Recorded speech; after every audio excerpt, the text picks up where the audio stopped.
Yo, what's up, guys? It's Rickshon. This is Rickshon's Music Talk. Once again, on this episode, I'm going to try to talk a little bit about a term that people throw around a lot.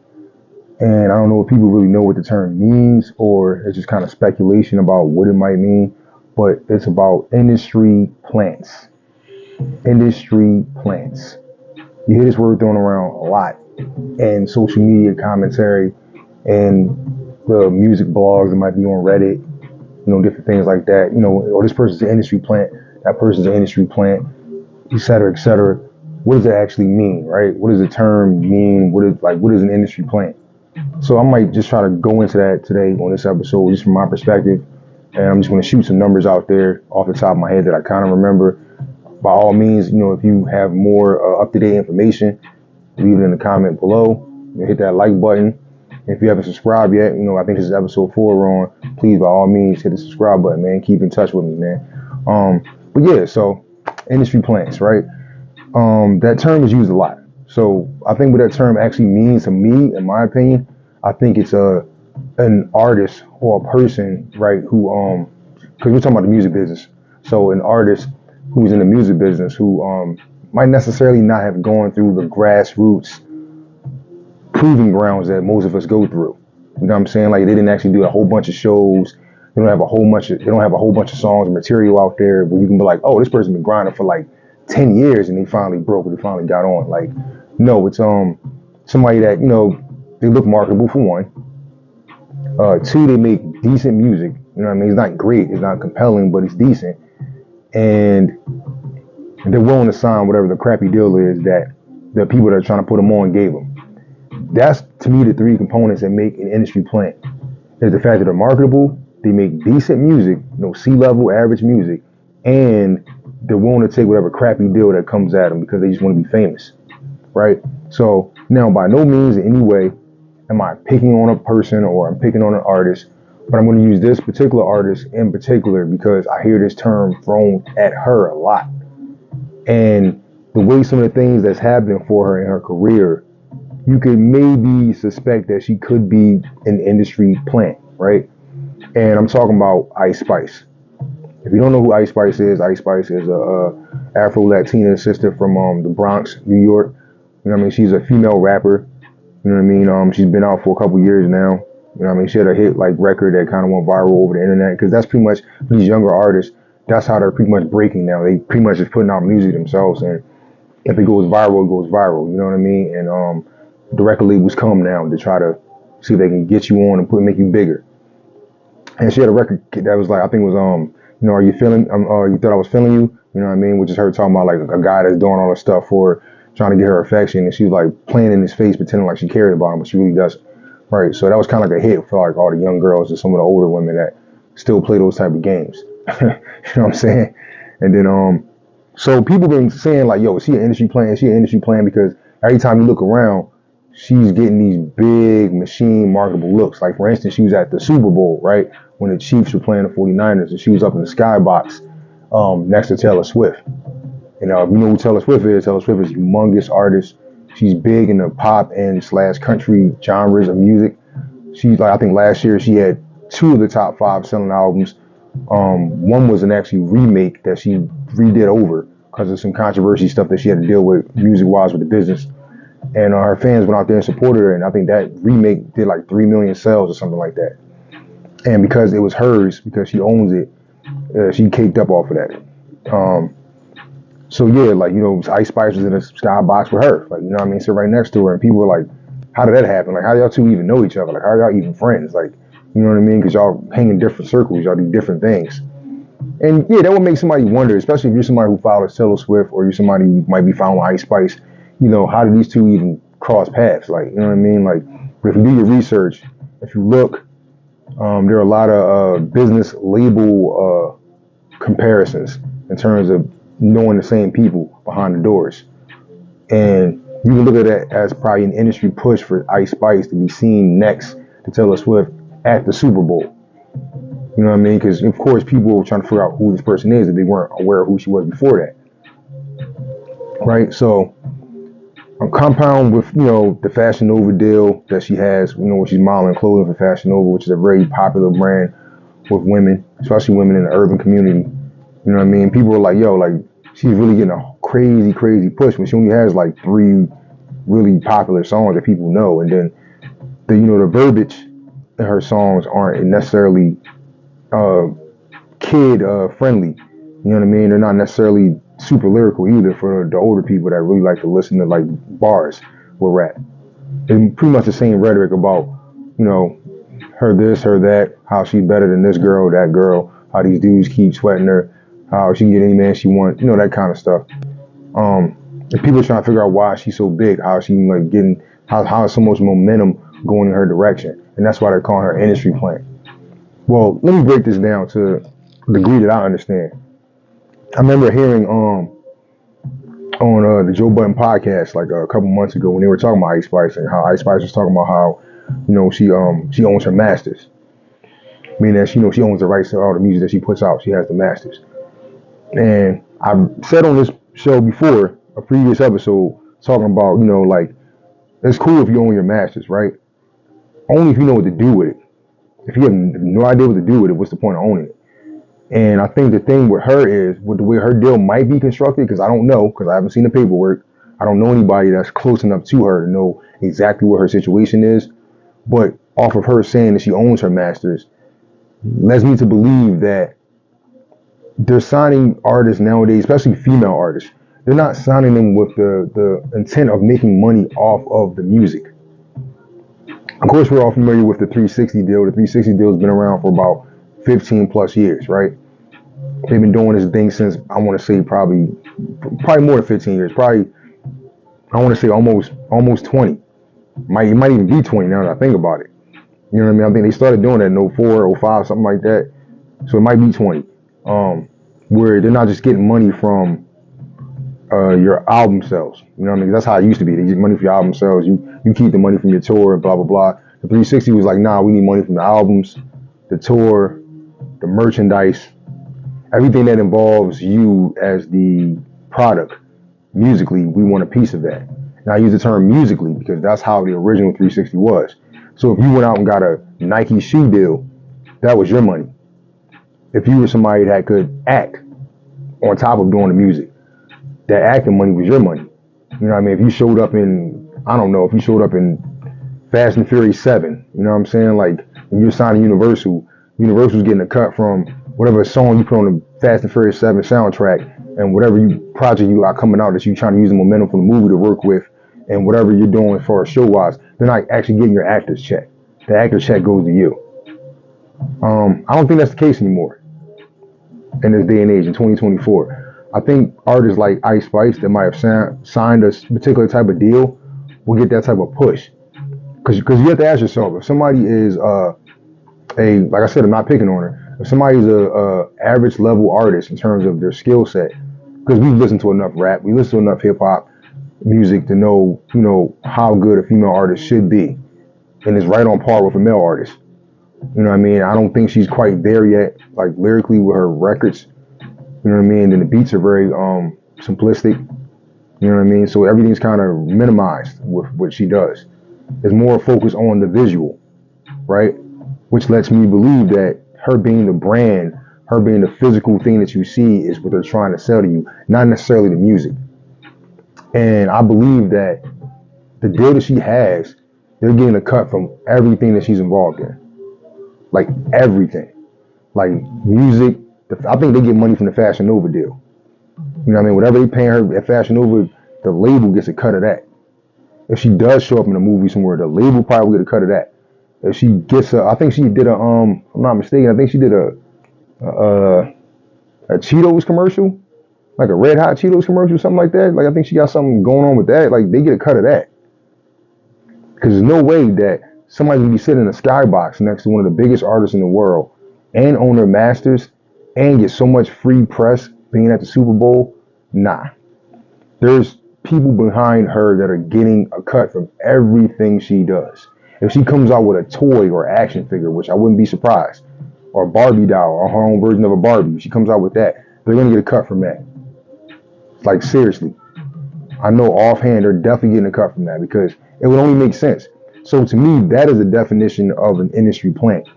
It is somebody that is a brand and a product that the music business is trying to sell, and they're trying to recoup all the money they can from this person because they gave them some upfront money, and it probably was some nice upfront money. I don't think they gave Ice Spice 200,000, 300,000. I think they might have gave her close to a 7-figure upfront thing if she signed this type of deal. Because why wouldn't you? Because if you're gonna try to make somebody a superstar and try to, snatch 8 figures, 9 figures back in profit from this person, you're gonna probably give them 7 to start off with, just so they can dress the way you want them to dress, just so they can be the places you want them to be, just so they can have the image of, I'm a multi-millionaire successful artist and I'm out here. I'm pushing the Ferrari, I'm pushing the Porsche, I'm pushing the souped up '04 BMW, whatever car she might be driving around in. I'm pretty sure it's something crazy. That's probably a 6-figure car that she's pushing right now. I'm pretty sure she has a really, really nice home that she probably got for herself, or one she probably got for her mother too. You know what I mean? Like, but this is all stuff that the label will give you because they're gonna make 2 or 3 times as much of that back. So industry plans for people like that. The rewind back to earlier times, think Vanilla Ice. Like, he was an industry plant. Like, they lied about where he was from. Like, you know what I'm saying? Like, yeah, he was the first rapper that lied about what his hometown was. You know what I mean? They had him on everything. He was everywhere. You know what I'm saying? And they were making a lot of money from him. Like, him going #1 on Billboard was not an accident. You know what I'm saying? Like, that was part of the whole plan of him as a product to sell to the masses of America that seemed to be jamming to hip hop music, right? Go back a little, keep going a little forward. Milli Vanilli. You know what I mean? We all know the story of those guys, those brothers. You know what I mean? Like, that was industry plant stuff. Highly marketable dudes. They could dance. One of them actually could really sing, but the record label was like, we don't care about you guys singing. We just want you to dance, play some instruments, move around, and lip sync to these real people we got singing the songs in the back. Right? And that's how they pretty much made it. And they came from Germany. So, you know what I mean? Like, in their mind, they didn't think it was a serious offense in America to do what they were doing. But yeah, to me, that's the essence of what being an industry plant is. It's like somebody that signs one of those crazy, crazy deals that they don't really own nothing. They just get a lot of money up front and they get to live their best life and be a superstar. They're not necessarily wealthy. You know what I mean? They're kind of in the red until they get everything back that they paid for. You know what I mean? Like, but yeah, like, I don't know what other people think industry plan is, but whatever you think industry plan might be, by all means, put in the comment below. Hit that like button. If you haven't subscribed yet, please subscribe to the channel. Whole bunch of stuff on here, not just me talking about music. It's actual music. It's actual visualization videos, things of that nature. You know what I mean? Trying to build the channel up, make it bigger. But I want to take another side step into what we're talking about, right? There's also other things in the music business besides just being industry plant people that they drop on us as consumers. There's a consensus that goes on sometimes behind the scenes when they're trying to make a pivot to a different vibe, right? And a lot of times, now this is just my assumption, don't quote me on this, it's just my assumption, but a lot of times they'll go to a real artist, like somebody who's legit, like A1 talent level, and they'll ask them to help push the new agenda in music, just so that it looks more legitimate. And because this is a copycat industry. Like, when somebody does something and it blows up, everybody tries to run and duplicate it. That's why a lot of producers, if you see, like, my producers is watching this, y'all know, when you see a producer that makes a hit record, like a #1 record with somebody, all of a sudden that producer's phone is blowing up because all the other artists are calling him like, yo, I heard what you did with such and such. I'm trying to get that sound too. Like, let me get a joint like such and such. It's a copycat league. That's what they do. But I've been hearing some talk. I think I might have hinted to this. I don't know if I hinted to this on the pod, or I might have said this just in passing on Facebook or something like that. But I know I said a while ago that they might be moving away from hip hop in the music business on a professional, like, industry side. They might be moving away from that because, like, I guess they're getting tired of the backlash, and the big corporate companies are like looking at them like, whoever your hottest artists are, they're not marketable for us. Because right now, drill music is still kind of the thing. Like, and those dudes aren't marketable to what these big companies want to do. Like, the people at Nike are not trying to mess with a drill rapper. Sprite is not trying to talk to a drill rapper. Ruffles potato chips is not trying to deal with a drill rapper. Cheerios ain't calling for no drill rapper. So with the music not being as profitable as it's been because we moved on to streaming, and the streaming thing is kind of like, a ripoff on how they doing it. Companies are looking like, well, how are we gonna get our money from this artist? How are we gonna make our bank? Especially if they're not going to sign some of these Ice Spice deals, I like to call it, where they get probably a piece of everything. They just let you keep your master so you can feel like you're empowered or whatever. You know what I mean? Like, so I think the consensus is let's just not deal with rappers at all, because sync licensing and branding is a huge, huge business, and music can really make a lot of money in that direction. And I feel like, right now Afro beats is going to replace like hip hop in the mainstream, because they can't just cancel hip hop altogether. They just can't blatantly say that. You know what I mean? Because even though hip hop and R&B have blended kind of, because the R&B artists are sounding like rappers too. So they just can't say F hip hop. You know what I mean? Because that's like saying F black culture. So they're doing a little side pivot, and they're like, all right, let's mess with the African music. Let's mess with the Caribbean music, West Indies music, like, because those people are still black. So they can't try to accuse us of trying to phase out the black artists. And Afrobeats isn't necessarily as violent. It's not really, aggressive in a notion that comes off bad for business. You know what I mean? Like, you can use Burna Boy in a Sprite commercial when there's music. You can use, these different people that are doing the Afro music in commercials and Honda commercials or Ford commercials or whatever. You can use them for these type of things. So that's why I think they're really trying to move into that era.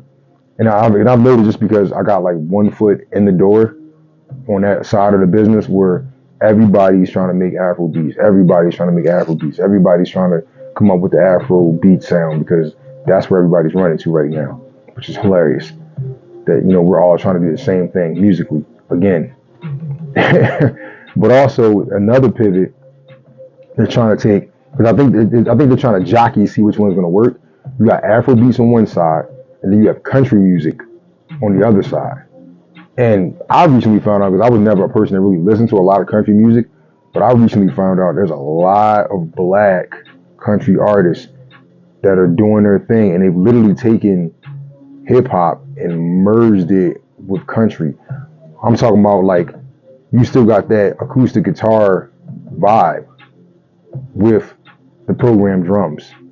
You know what I'm saying? Like, with the boom bap drums, with the 808 drums, with the person doing that. Because we already got the melodic rappers out here that do the melodic rapping, where they're singing and rapping at the same time. Now you got the country people doing that with the country twang, with that country music mixed with hip hop drum percussion. And it sounds pretty damn good. I ain't gonna hold you. It sounds pretty damn good. I might start listening to a little more of this stuff. You know what I mean? It's pretty dope. I found a nice list of black country artists that are really on the come up, doing anything. And I'm like, yeah, I can see this happening. Like, where they're just gonna like kick the drill rapper out the door and like usher in the country music guys from black culture. And there was a lot of pushback recently with certain people saying some unsavory things to Beyonce, because Beyonce has a country album out, and I don't know why people were so objective about it, because it's like, she is from Texas, in case people forgot, like, because she doesn't talk as much, and you don't see her doing as many interviews. We kind of forget that she's from the South. We kind of forget that she comes from Texas. Like, she does have an accent that sounds like she's from the South. So it's not like her just trying to appropriate country music. Like, that's really part of where she's from. That's why if you notice, she's been wearing cowboy hats every time you've seen her. That was intentionally. It wasn't just because she just felt like she wanted to be on some cowgirl stuff for a fashion sense. It has to do with what she's doing with her brand. And I believe that they're getting her, and they're going to have her pretty much help usher in this new era of the black country artists.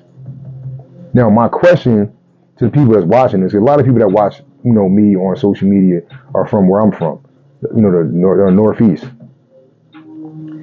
What the hell happens to us?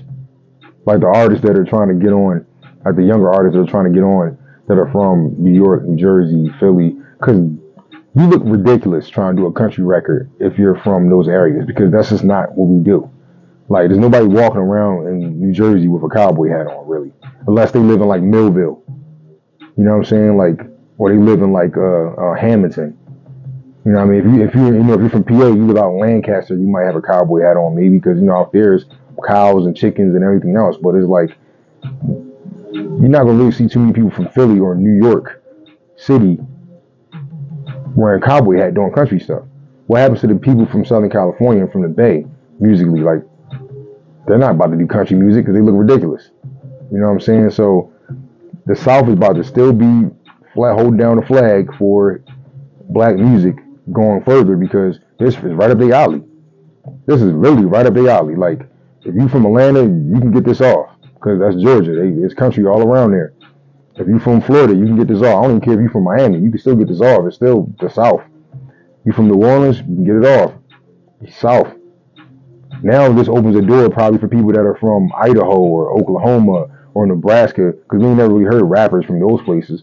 But with country music and mixing with black hip hop music, you might start seeing a lot of that. You might start seeing some cats from Nebraska, Oklahoma coming out. They really saying some stuff with their music, and they're probably playing an instrument too. Because we need to get that back in the game. Like, people that actually can play an instrument. Like, I feel like they just kind of got pushed to the wayside, and they're like, that's crazy, because we need our instrumentalists, people that play instruments. We need them.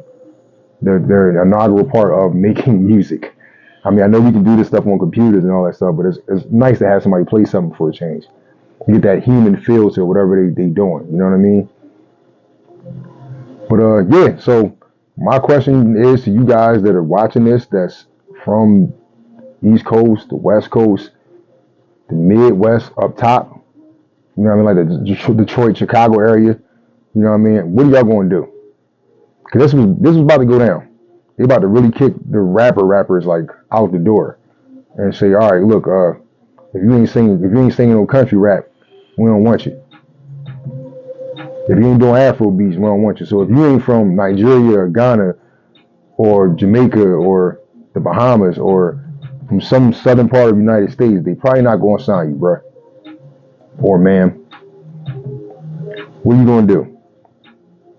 That's the question I want to ask people. What are you going to do further? Now, of course, being independent is always the best option, because you can still do what you want to do, make the music that you want to make, because you still have an audience.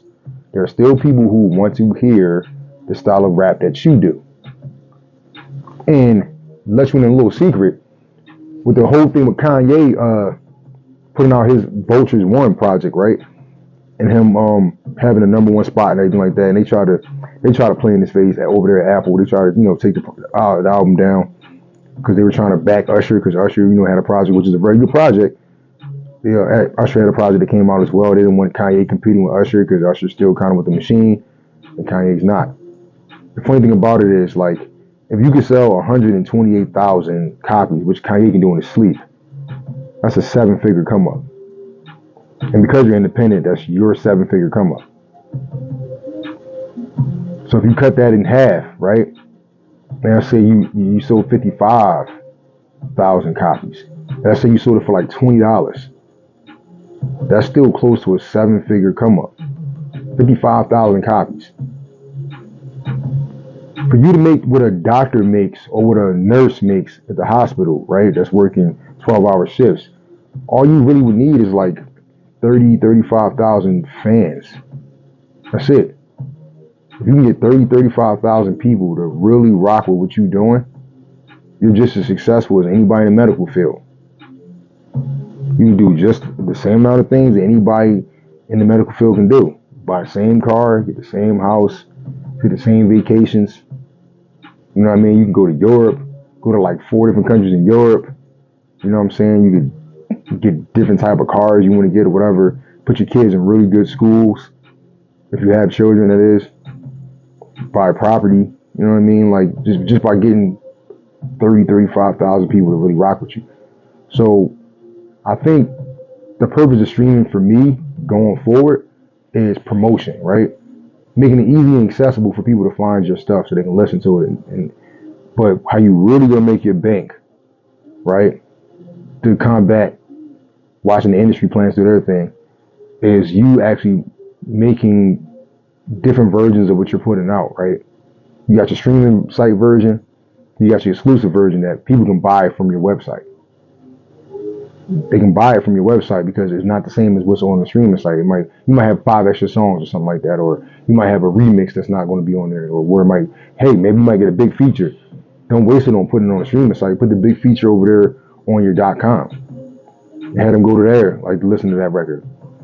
You know what I mean? That's where you're gonna make your bank at, for real.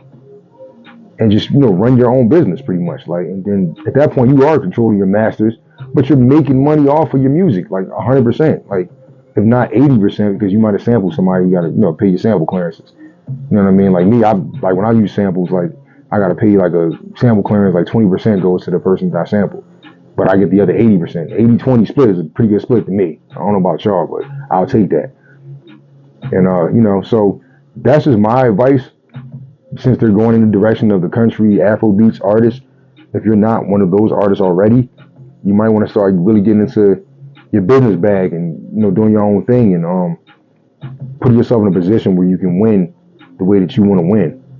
And if you are one of the Afrobeats country artists, congratulations, y'all about to really get your chance to shine. Because I thought about this yesterday. I'm like, I don't think country music has ever been at the focal point in the mainstream. Because if you think about recorded music, you want to go back. Like, it was kind of like doo-wop. Then it was kind of, we kind of went to the folk type style music. Then it kind of transitioned into like rock. And rock had a good, I want to say 15-year run. So you have the mic, excuse me, 15-year run. And then we kind of got into pop. You know what I mean? And then pop kind of went into R&B being the focal point.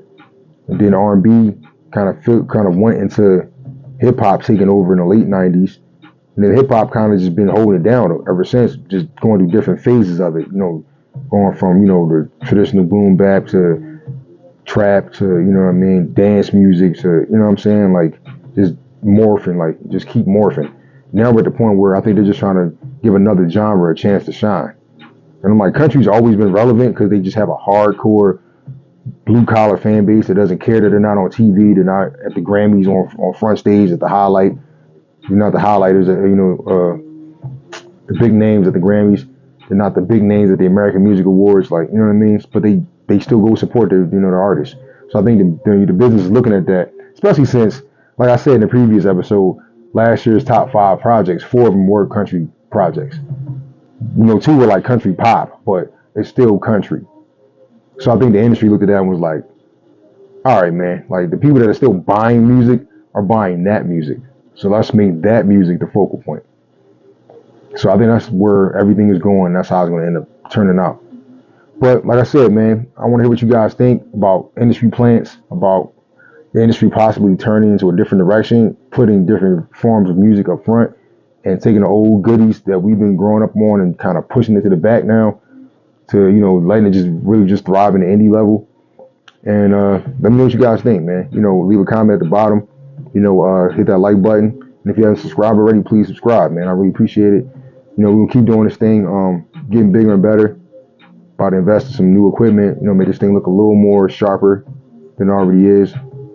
I appreciate you guys for rocking with me, man. Just, give me your ears, because that's really what we are trying to compete for as content creators, getting your attention and your ears and trying to give you some good stuff so that you don't feel like you're wasting your time. Because that's the most precious thing you own is your time. And I don't want to waste that. You know what I mean? I want you guys to be able to walk away from, a Rickshon experience with maybe learn something or get your laugh on and you just feel good about it. Maybe I made your day. You know what I mean? So I appreciate you guys for checking in with me. Keep it up. Stay blessed. Stay safe out there. And if you're in the music business, man, we gotta just keep our head on the swivel, yo. All right. How does he do it?